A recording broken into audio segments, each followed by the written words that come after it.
All right. Well, hello and welcome back to the Small Fringe Minority Podcast. We're here with our favorite tyrant right here. Tyrant in Chief. Give him a little Levi. chin tickle. He's got his Bible over there. His personifesto. Oh well. All right. Anyways, so we have a guest on today. This young cutie right here. So my cousin, Levon Mon. Look at the camera. You can look at it if you want. Okay. If you want to look directly into people's eyes, you can look right there. You could look at us, but So like an actual human being right now. Let's go. Don't even look me in the eyes. Yeah. I'm ready. All right. Alright. Good to be here. Yeah. By the way. We have you. Yeah. You're welcome. Just kidding. Thank you. Thank you too. Anyways, so Levon, I guess, comes from the same place as us, right? And he's a little bit younger, so his experience has been a little bit different. So we thought that we'd have him on so he could talk about it a little bit. So He's moved on to Wolfville for now. But he's here right now because Acadia is on strike apparently. yeah, So anyways.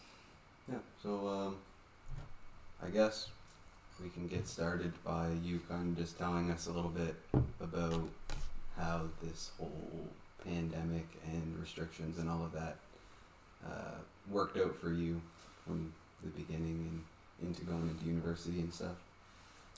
Yeah, the effects were basically the same for me in high school, at least for everyone else, because this is before most of the mandates kicked in. So it started when I was in my second semester in high school for grade 11, and we were all moved home to do it online from home. And then I don't think we ever came back. And then we started in person for grade 12 and moved online for like bits and pieces there. And we ended in person that summer, or before that summer as well. Have you done online school, Graham? Like during the pandemic, or you did do it? Yeah. So we've all really had experience with online school. Let's kind of talk about that for a minute. Like, is it like, how detrimental is it? Like, obviously it's not a good thing, but is it like extremely detrimental to education as a whole? I think yes, honestly. Like, I would agree. like kids aren't seeing each other anymore. Like, imagine online school for like elementary school kids, or even like kids who are trying to go to pre-kindergarten or kindergarten or whatever it is that they're doing. Like, Yeah, a lot of the social emotional learning that you're doing at that age is a lot more important than Yeah, what you're exactly. actually learning in class. and like kids shouldn't be sitting in front of like a screen all day to be even learning these subjects. Like, it's bad for their development as a whole, like into actual humans in society. Like, Absolutely. like honestly, I'm gonna go on a little bit of a tangent here. Like, they want us inside of our homes, doing our work there, doing your school there. They don't want you to leave your house because it's safe inside, and then that way they can pump you full of all these mainstream and social medias and the products, like getting you to consume by Amazon, like getting things shipped directly to you, so that you never have to leave your house, and they can really isolate mankind. And like, what I think is, like, obviously some people can't work from homes. Like, there's jobs out there that can't be done from a laptop at home, like construction workers, that like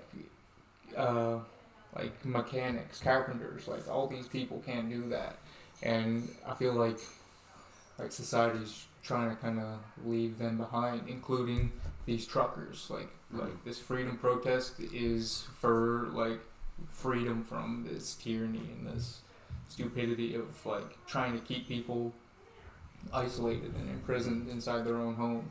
Like, imprisoned, but still like they without you knowing that you're not free. Yeah, it's free, like taking away freedom of movement, not only like physically, but like in here too, like in your mind. Like if you can, if they're able to make it so that you self-censor, then you won't even go down certain avenues of thought that will take you to actual free thinking. Exactly.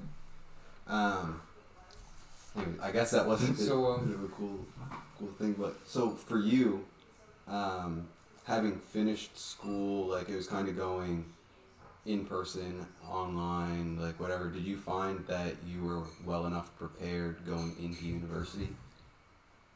I mean, I kind of tried an online school, but I definitely didn't try an online school as hard as I would have tried in person, and I definitely didn't learn as much. So I could say that I was a bit ill prepared, but I mean, everyone else was, so I feel like they may have lowered the standard at least a little bit for us when we got there. Mm-hmm. They were really understanding that we obviously didn't get to cover a lot of what we were supposed to because of this back and forth, online, in person. Mm-hmm. So how was it like going, like applying for universities and obviously getting accepted to Acadia, whatever else you applied or got accepted to, but like with the uncertainty of like what's to come, like you have an acceptance letter and they're saying drop buttloads of money into our pockets and you can come here, and it's still so uncertain on like you being unvaccinated and not being welcome there at all. Like I heard stories of like during that summer when vaccines were being mandated for people of our ages, there were stories about people who couldn't go to university unless they were vaccinated. In other places like Acadia, you just had to be tested, but I think like Dalhousie or Mount St. Vincent, Yeah, there were still quite a few. they The majority of the mandated- universities had it mandated from the beginning. Exactly, yeah. Mm. So how was that, not like going into it unvaccinated, not knowing whether you'd be accepted when it comes down to it, or have to be forced into vaccinating? Yeah, honestly, when I applied and I saw all of the mandates going into the other universities, I kind of viewed it as inevitable that at some point I would probably have to get it, but I was just kind of kicking the can down the road. Honestly, I didn't really want to think about it at that point. I was hoping that it would mostly be over by that point, but So we are. was that the only reason why you were considering being vaccinated? So, Or and why hadn't you gotten vaccinated up to then? up till then? university was the only reason that I considered getting vaccinated, because before that I really didn't have any reason to. Like, I wasn't missing out on much. I didn't need the vaccine. Mhm. Everyone my age that was getting it in my condition is perfectly fine. I just didn't really feel like I had to get it, so I wasn't getting it. But like, once they say that I can't get an education without it, well, there's not much I can do in anywheres without this education, especially around here with little jobs. So Mm-hmm. I just thought I should better get it before I get kicked out and not be able to go back until next year. Right. Yeah. So you didn't get vaccinated because you didn't think it was that much of a risk. Like, COVID wasn't much of a, like, you were willing to take the risk of getting COVID. Yeah, I'd be willing to take the risk of getting COVID unvaccinated every single time, and as opposed to taking the risk of getting vaccinated. Did you guys hear about that Saskatchewan premier who was I think they've ended restrictions in Saskatchewan.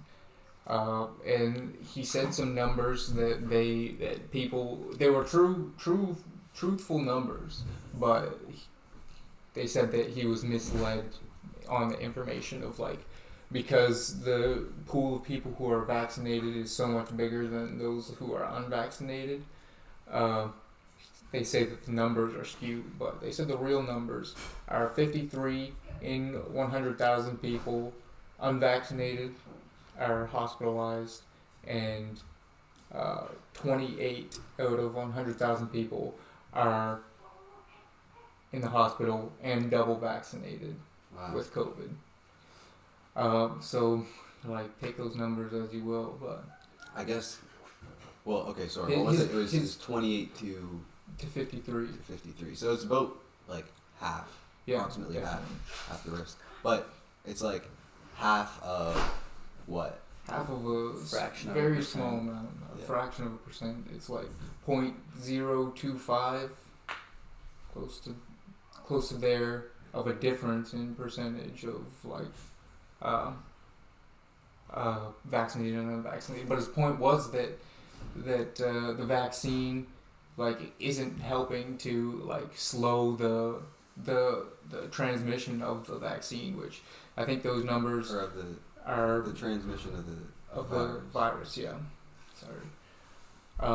I think honestly, like, and like his point is made with those numbers. Like, people are still getting hospitalized by the disease, maybe at like a very Sickness. like sickness. Yeah, I shouldn't say disease. Yeah. They got us all saying disease, Yeah, and I'm right. like, man, like this isn't a disease. Seriously.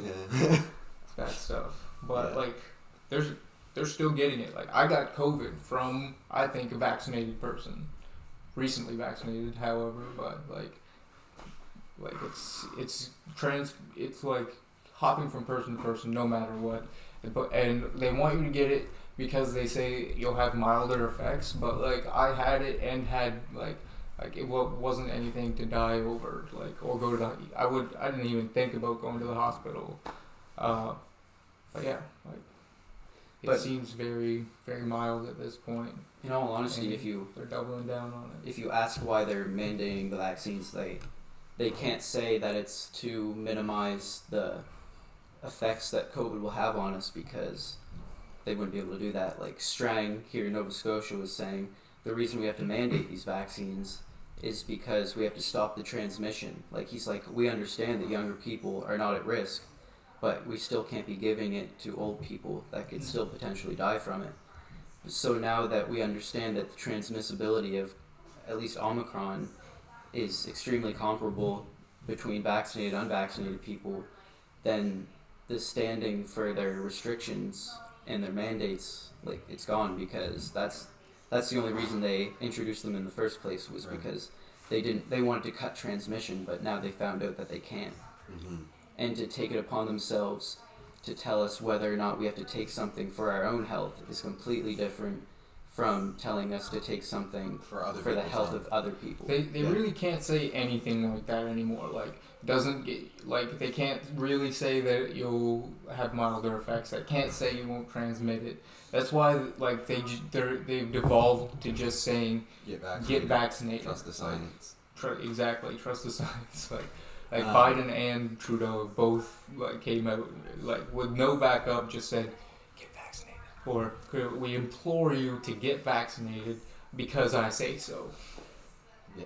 Somehow, see, they say that, it's going to protect other people around you, but the science literally says otherwise now. So now it's trust the politics, which is unfortunate, because it shouldn't have even been a political issue at any point. But that's what it became. Yeah. So So you got vaccinated then? Yes. yeah, when did you get vaccinated? December 30th. Also, just not to cut you off, there was a little misunderstanding in our last video. People thought I said that me and Graham were vaccinated. We're both not vaccinated. Not that it should really matter, because you should listen to our opinion either way. At least give us a chance, right? But yeah, Levon here is vaccinated. He's got one shot of the Janssen instead of two of any Pfizer, which they'll say like tisk tisk. To you. Yeah, bad choice.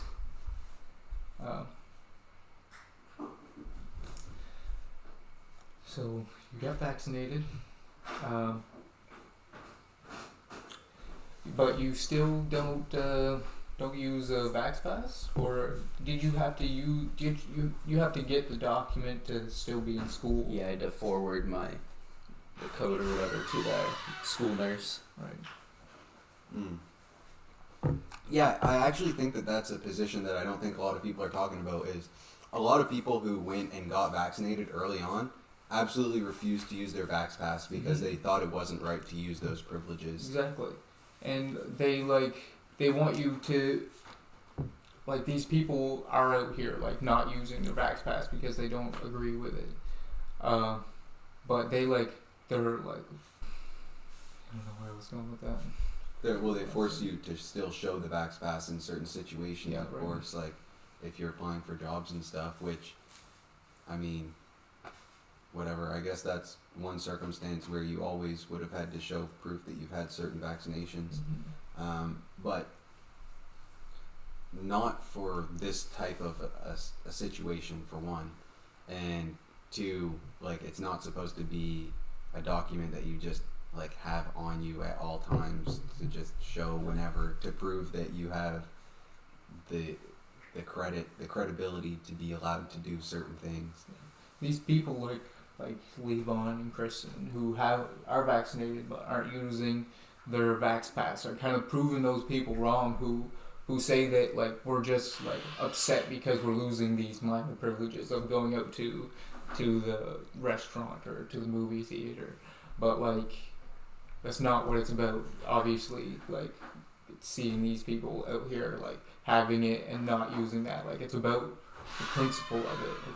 It's the freedom to move where you wish and to like not be forced into intravenous medical procedure that could have short-term effects that we've heard of, including myocarditis. But Myocarditis is long term. like it becomes long term, yeah. But things we've seen already, like myocarditis, and that video you sent me earlier about these doctors in the States, I think it was, talking about the effects that the mRNA vaccine has on cancer cells, and like these are like short term effects, like it's or maybe mid term effects, I guess, because it's been like a year probably since a lot of these people have been vaccinated, maybe even a little bit more, because they came out December 2020. Well, basically what's happening is these doctors are saying, I'm observing this in my patients, I'm seeing this in my patients, and because there's so much politicization, yeah, is that the word I'm looking for? Yeah, they politicized all of these things. These doctors aren't allowed to say what they're seeing in their medical practices because it goes against the narrative that's being told to the public right now that the politicians are completely behind. And that is super unfortunate because like we could be putting people at risk for things that they absolutely shouldn't be getting put at risk for. Like the risk reward ratio needs to be taken into account, and I mean I talked about this in the last podcast, but that's just like it's crazy to me that we're just pretending like everybody's the same and we need to take this no matter what. Like you have to be able to make choices, and also doctors need to be allowed to actually say what's best for you. Be actually allowed to do the research on bad side effects that could be happening from this mRNA specifically, like specifically mRNA, because it's such a new thing and we know so frighteningly little about it. Yeah. And they're pumping it into every person that they possibly can. They're trying to get it down to 6 months. Like what are they trying to do out here? I don't know. Also, the thing is, they're trying to make it so that people can't know the actual makeup of the mRNA itself. So doctors aren't actually able to know exactly what proteins are being built inside of your cell when the mRNA goes in. Therefore, they can't really know all of the effects that it's going to have, unless they just listen to what Pfizer says about like the research that they've done on their own vaccines, which like, yeah, Pfizer's a big company. Yeah, they hire some of the most intelligent people on the planet. But, you know, when it comes down to it, making money is more important to these companies than anything. And I don't think that people's health should be put into the hands of people who are just trying to make as much profit as possible. Even if their intention was for these to be, fully the best vaccine possible, the safest possible, and everything like that. Money is a deterrent from truth for sure, and that's an unfortunate thing that's going on right now as well. I think on that point, the most common misconception that people have is that science is not black and white. Like you have Fauci, Biden, Trudeau, all these people saying that the science says this, therefore this is what we have to do. But science only shows you data and stuff like that, and you have to debate whether or not you should act on that. Like, there are other things that you need to take into account as well. The vaccine that they say is perfect and effective is a hypothesis. Like it's a trial and error that they're going through, and they're acting like it's the best thing because it's your only option, I guess, right? Yeah, I was gonna say, data can be manipulated to present any point of view that you want. Like, you can say, yeah, it cuts down hospitalizations by 50, 70%, whatever they're saying. But then it's like, yeah, it has myocarditis, it has all of this, Bell's palsy, all of this stuff. You can dismiss that and say, but the greater good is that there's 70% cut in hospitalizations. Yeah, add 70%. Add those numbers to the out of 100,000, and you're getting a lot closer to something that's not worth it whatsoever. Like, even those numbers, like I've made the decision that it's not worth it, knowing that these numbers could be like the end all be all. But like, obviously I know that there's other factors like this, like myocarditis, like Bill Gates doing this sort of experiment in African countries in the past. Like, it's not good stuff to take the advice of elite politicians and billionaires who are really just trying to make the world a better place for themselves. Unfortunately. They're trying to rule as much of the world as they can, like this guy right up here. What a lovely young man he is. Lovely young man. Okay, Levon, so I guess being in university over this past year, how has that been for you?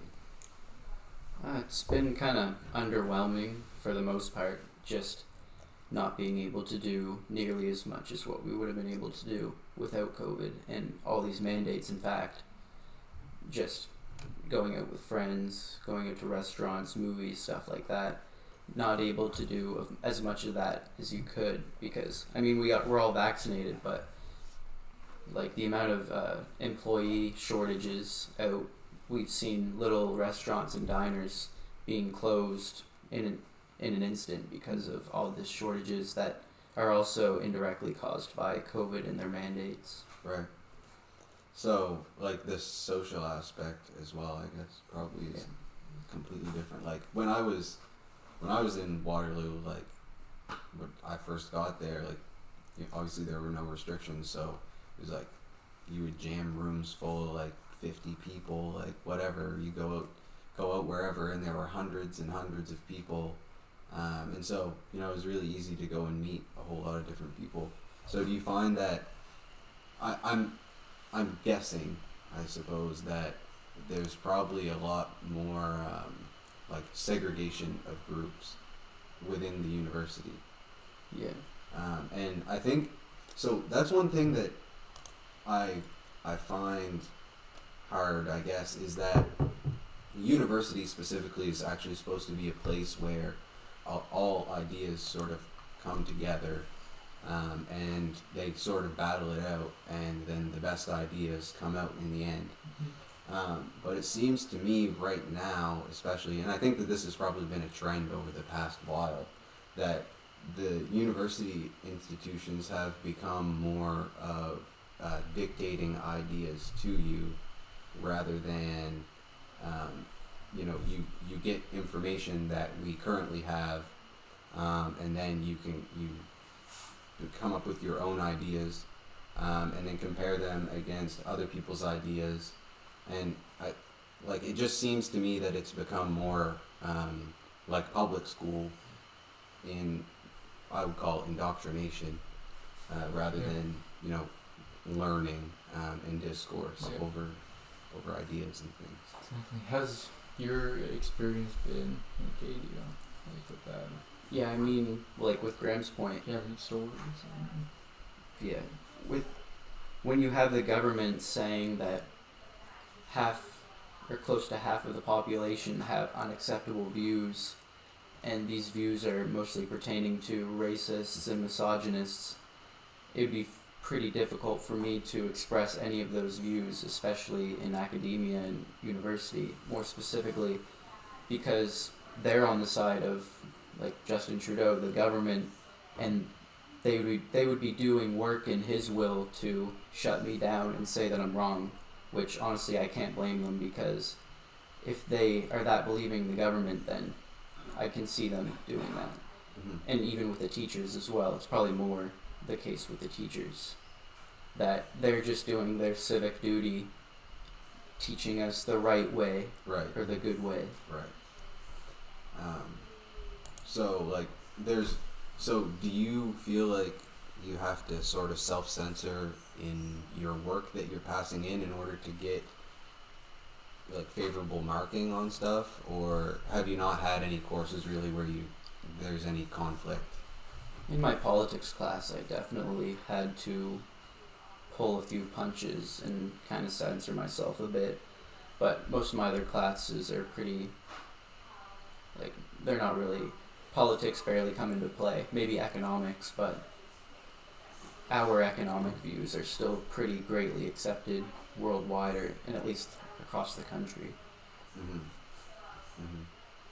Okay, so yeah, and I mean, I guess you're only in your first year as well, so in first year it's a lot of 101 courses where they're just kind of getting you ready to sort of move on to more stuff. I found at my university, first year was mostly just going back over the high school curriculum again to make sure that you actually knew the stuff that when you applied you said you knew. Right. Yeah, I'd say that's about a lot of the same for me. Okay. Okay, I guess Ethan's got Twitter up here, so you want to pull something up here for us to check out, or did you find what you were looking for there?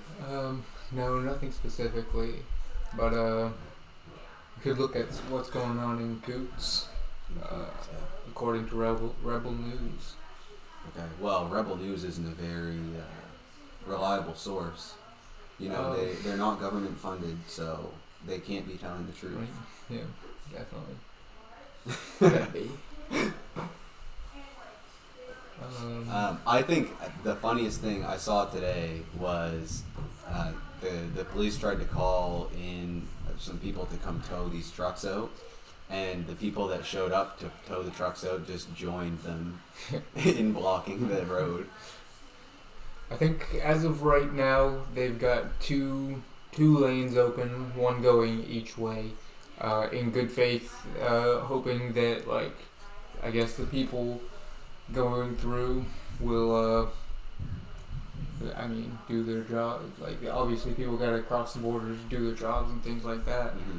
But hopefully having made a little bit more of their point by blocking it off completely, that right. You shouldn't be picking and choosing who can cross this border into allies of trade, and for people who are perpetuating that trade, bringing the stuff that you're sending to these places to make your GDP. You're telling them, nah, you can't cross this border. So they're showing them that they can tell them that they can't cross the border either, right? Because the people are powerful. Right. I guess we didn't really get you to talk at all yet about the whole situation that's going on right now. Mm-hmm. What do you think of the Freedom Convoy 2022? Oh, yeah. I'm for it. good to see a lot of people come out. I just kind of thought it was kind of ironic how when they called in the towers, they're like, yeah, we may as well join too.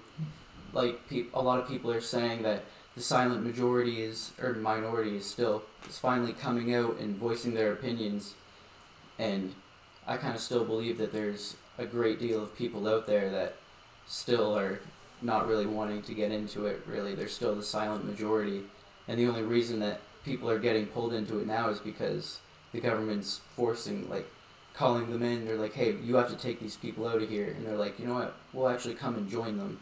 I still feel like there's a lot of people that aren't going to get involved until they have to get involved. Mm-hmm.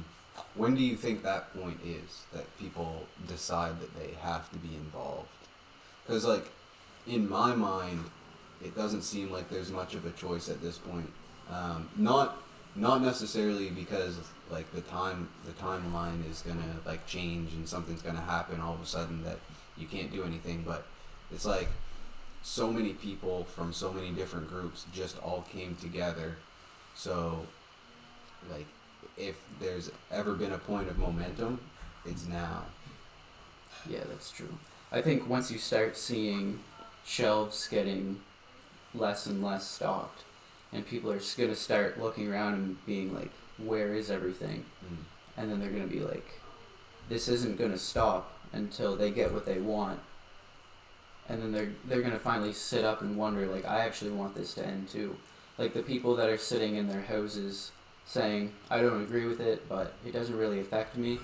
Like, not being able to get food on the counter is going to start affecting them pretty soon. And I think that's when they're going to want to try and get up. Mm-hmm. I think we're seeing it everywhere now. Like, you go to Walmart, and it'll take you like forever to have someone even come up to you, and like, or like you'll be looking at like for people all over, and like people are like, the employees are so overworked because there's so few people who are working nowadays. Like at those places, like even Walmart, McDonald's, our local McDonald's, usually open till midnight, is closing at 7 due to staff shortages. Yeah, same thing with Tim Hortons all the time. They're closing. Yeah, definitely. Like you're starting to see it everywhere. So when it finally hits in the grocery stores, it's gonna be a real big thing. Okay, here's the crazy thing to me is that people will be like, oh yeah, they don't hire these people who are like high school students. Why don't you just hire more people, like whatever? And then the employers will say, well, it's not our fault. It's actually just because people have to isolate for a week after they become a close contact. But it's like, that is also part of the mandates. Yeah. Like it's like that isn't even part of the mandates anymore. We were hearing last night that there was an employer who told their employee that they weren't allowed to come to work for 2 weeks because they went into the hospital. Not because they had tested positive for COVID, not because they were in close contact with someone with COVID, but because they had gone into the hospital. Their employer wasn't comfortable with them coming to work, and so they told them, you can't come to work until this date, just because I've decided so.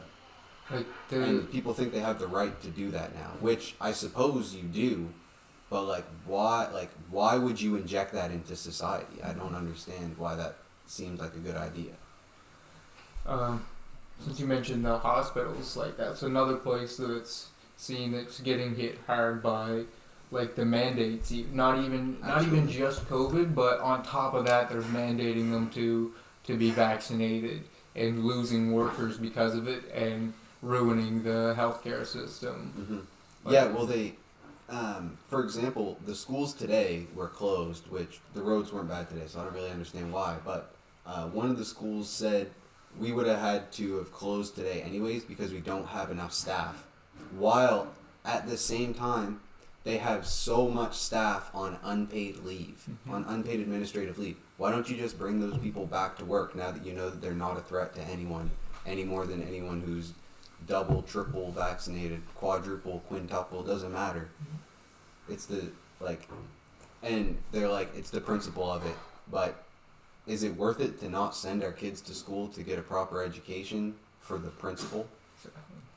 And when you at least look at restaurants and hospitals where vaccines are mandated, if you look at it, that means that even especially restaurants, they have 100% vaccination rate within their restaurant.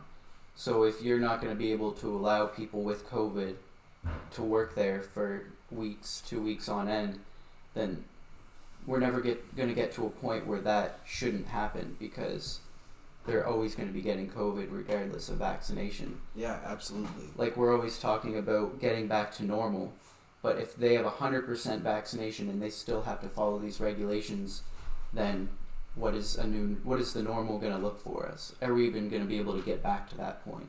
Right.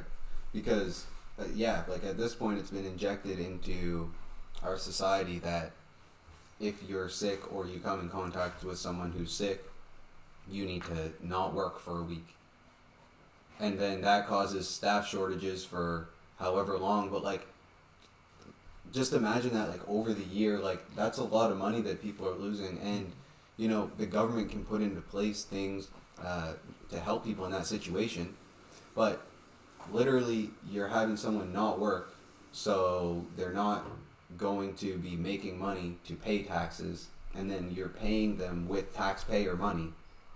So, like, I just don't understand how any of it makes any sense. Like, it doesn't make sense scientifically. It doesn't make sense for us to say you need to be vaccinated to fix it, and it also doesn't make sense, like, as a monetary policy for us either. Yeah, and even especially with the majority of workers being vaccinated and most likely asymptomatic with this, we were told even before vaccination that asymptomatic transmission is a lot less than symptomatic transmission. So a vaccinated person that's asymptomatic will never know that they have COVID. Everyone around them will probably never know that they have COVID, but it's just the fact that they have it is that they can't come to work for 2 weeks. Like, if they were to continue to go to work, they're still wearing masks, they're still washing their hands, sanitizing. The chances of them spreading it should be zero, and if it's not zero, then there's something really going wrong there, and none of it is working in the first place. If it's not zero, then it doesn't make sense to mandate it, Yes. right? Mhm. Like, because it's gonna get out there no matter what. Right. So, like, why are we, like, oppressing a group of people just for having their own opinion against that of the government and, like, what they've, like, put together to be their, like, their whole, like, system. Like, they want this to replace everything. Like, you're gonna have a QR code on your phone that's gonna go from being your vaccine passport, which is mandatory, and if you don't have it, then screw you. Like, you're gonna be severely oppressed eventually. Like, the way it's going, like, they're still, like, going easy on us, but, like, they're not okay with us existing, so it's gonna get worse. But even, like, way into the future, like, their plan is for social credit and to have, like, to raise this two-tiered society, like, and completely, like, Split it apart. split them. Like, one that's like the capital almost, like the super privileged people up here, and then, like, the outcasts, the Like untouchables. Exactly. Like, Yeah. or a lot of different, like, sci-fi,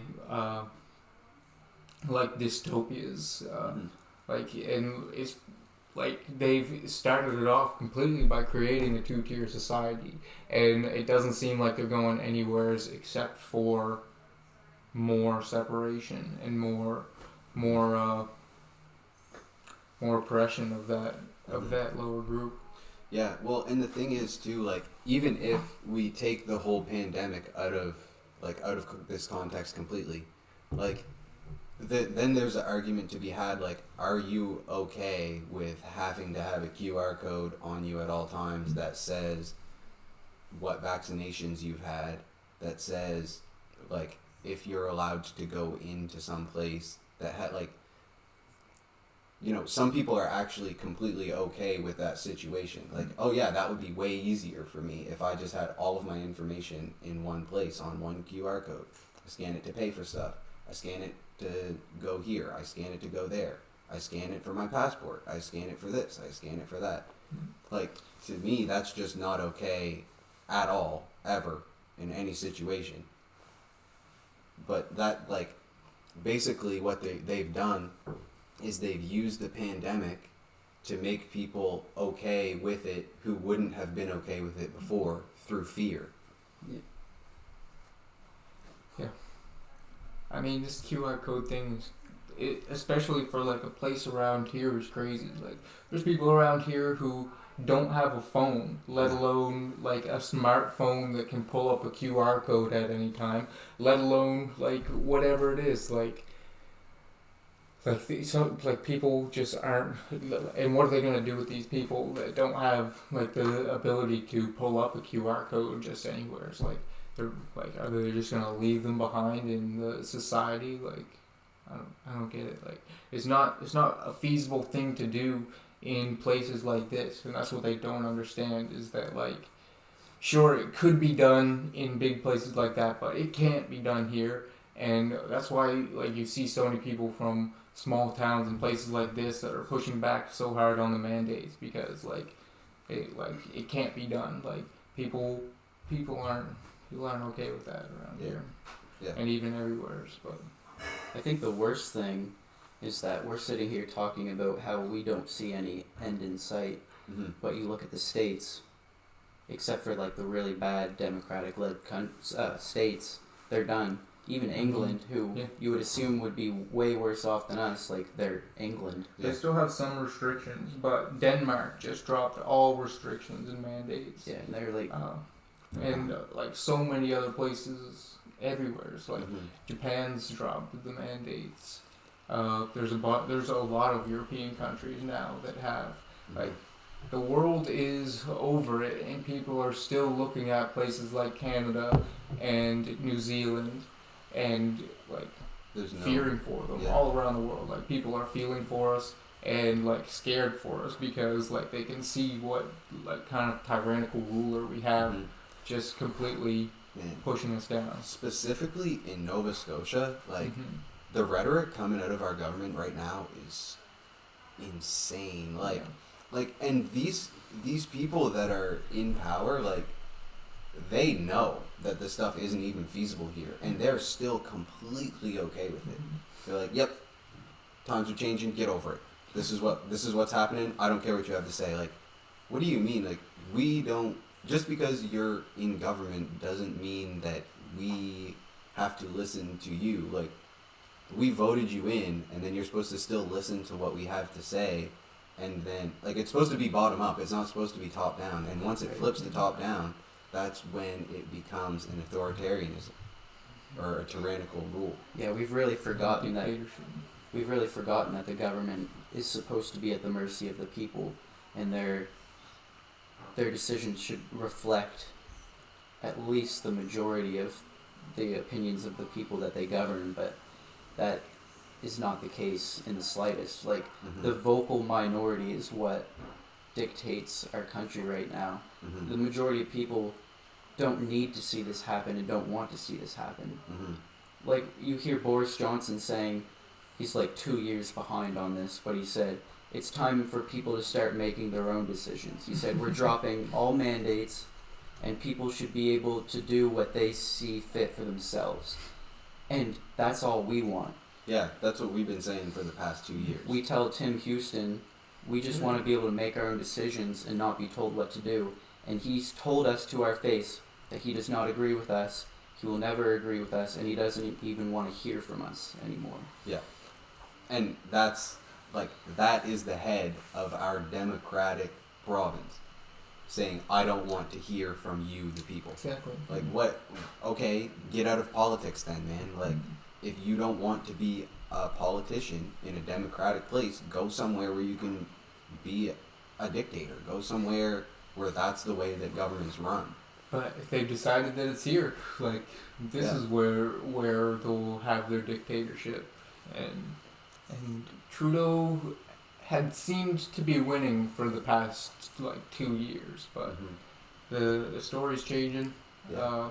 The good guys are finally rising up against the evil, and it's going well. Yeah, I mean, it really, the past few days really has felt like the tides have turned a lot. Yeah, definitely. Like, it's felt really nice to see, like, the things that we've been thinking and talking about for however long it is that we've been thinking and talking about them. There's so many other people, like, we weren't alone in those thoughts, and just because the government was putting out all this rhetoric, it doesn't mean that that's what everybody was thinking.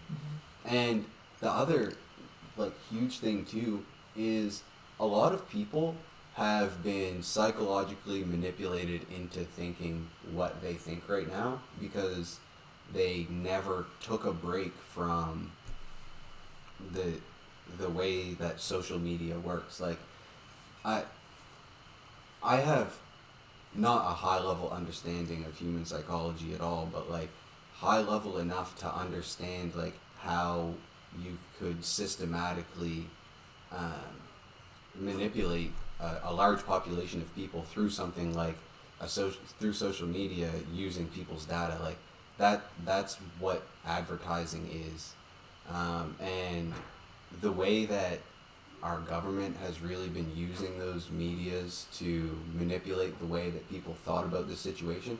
Like, do you remember at one point, Dr. Strang literally said on television, don't talk to your neighbors about COVID because they will tell you misinformation.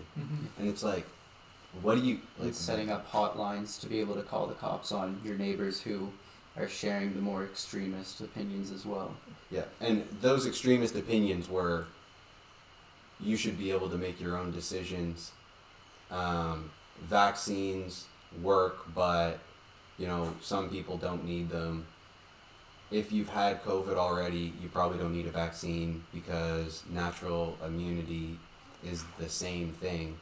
Like, when you get a vaccine, your immune system learns how to fight against it the same as when you actually get the virus itself.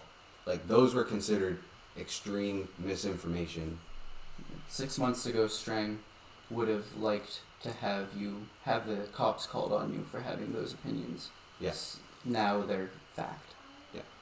And like that's crazy. And the thing is, like, you have to think about how your opinion was shaped by lies in the beginning.